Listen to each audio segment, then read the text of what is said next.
Depuis sa naissance, Xue n'existe pas aux yeux de l'État chinois.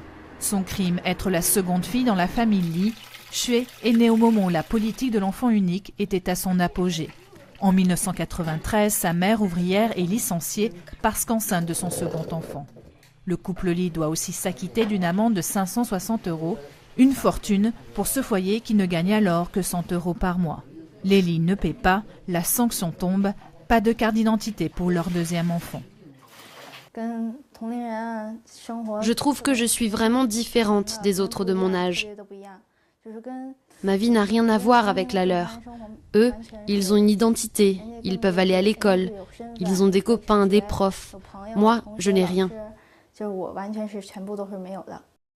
Sans existence légale, Xue n'a jamais été scolarisée, elle ne peut même pas se faire soigner. Son quotidien est un combat de tous les instants. Si je veux prendre le train, désormais il faut avoir une carte d'identité pour acheter son billet. Alors je ne peux pas partir. Si je suis malade et que je vais à l'hôpital, je dois avoir mon carnet de santé avec moi. On me demande mon nom et mon carnet, mais je n'en ai pas. L'histoire de cette jeune fille est malheureusement banale. Xue fait partie de ceux que l'on appelle les enfants noirs, des enfants nés en dépit de la politique de l'enfant unique qui vivent ainsi en toute illégalité. La loi de l'enfant unique aurait évité 400 millions de naissances depuis sa mise en place, une nécessité dans le pays le plus peuplé du monde, mais aussi pour certains une injustice sociale. Il y a beaucoup de gens en Chine, mais cette politique n'arrive pas à contrôler cette population. Cette politique est juste là pour contrôler les pauvres, ceux qui n'ont pas de pouvoir.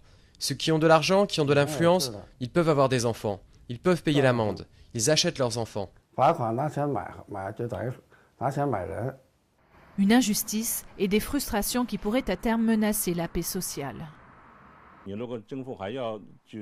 Si le gouvernement continue de les punir et qu'il ne leur donne pas de carte d'identité, les enfants noirs vont commettre des actes excessifs. Ils vont devenir des casseurs, des voleurs, des assassins. Il faut que nous réglions ce problème.